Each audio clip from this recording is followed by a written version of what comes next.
Alright, in case you were wondering, Ad Astra is Latin. It means to the stars. I looked that up myself.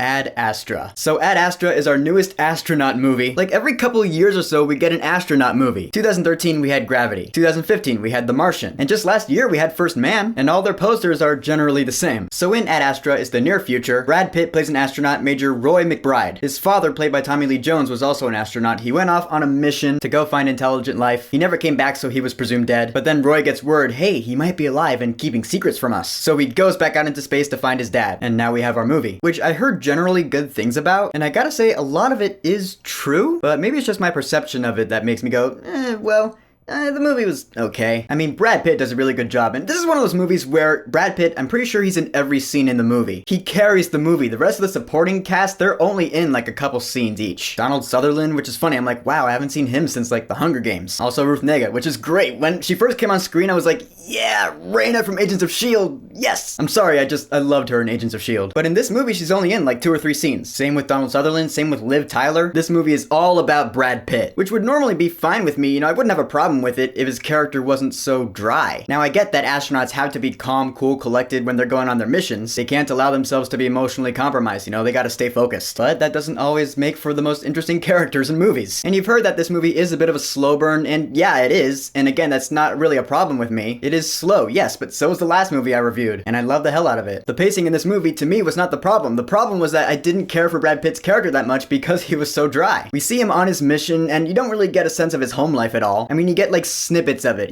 snippets of his home life before he left for his missions, snippets of his childhood. But for me, personally, they weren't enough to give me a reason to care about him. You can tell he's not emotionless, he's not Mr. Spock. He just buries his emotions deep down because he has to stay focused on his mission because he's an astronaut. So for most of the movie, I was watching a dry character being dry. Not a whole lot of emotional range in Roy McBride. Now, of course, the movie looks great. In today's visual effects, any astronaut movie is going to look great. I will say this movie is framed a lot better than First Man was. First Man, you remember, if you saw it, the space scenes, they were all like shaky cam and close up on Ryan Gosling's face in the capsule, and you just couldn't tell what the hell was going on. This movie, Ad Astra, you can see what's going on. There are some steady shots out in space, and I was like, yeah, wow, that looks pretty cool. I know I shouldn't compare this to First Man, because, it's different director, different movie, different plot, but that was the last astronaut movie I saw. And cinematography-wise, it was better. You got some of these wide space shots where you see like a ship going through space, and you see a planet right there, you're like, jeez, yeah. You feel like the Space Corps from Portal 2, you're like, I'm in space, space, space! And what else I liked in the movie? There were some intense scenes that were really cool. Like, very beginning of the movie, Brad Pitt's on a structure, and it explodes, and so he's falling down, you see it in the trailer. That scene and a few others like it, they were really good. They had me on the edge of my seat. I was like, gee, yeah, this is intense. Because you know how space missions are. They are planned out down to every minute detail. So when something goes wrong, it's scary as hell. This movie did a good job of playing that up. All the intense scenes. They were few and far between. There aren't too many of them, and like between them, there's just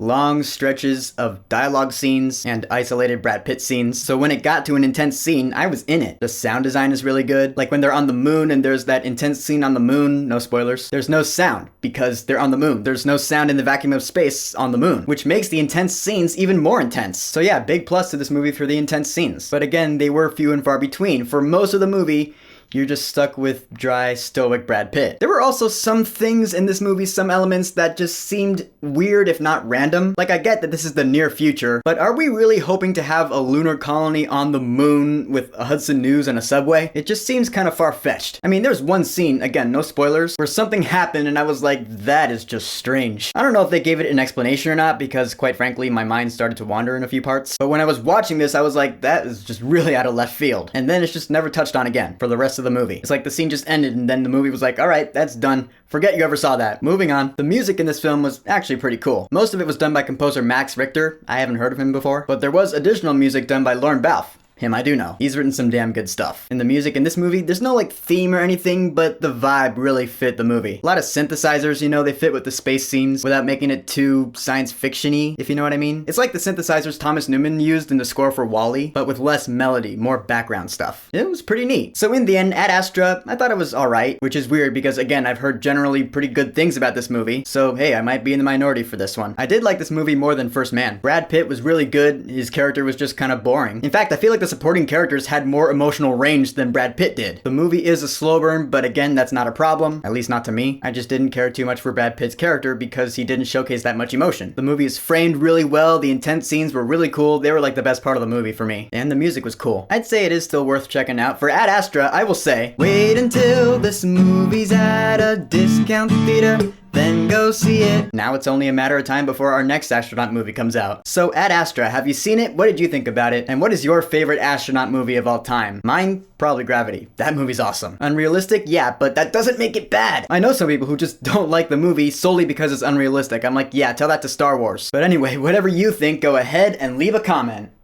And don't forget to subscribe.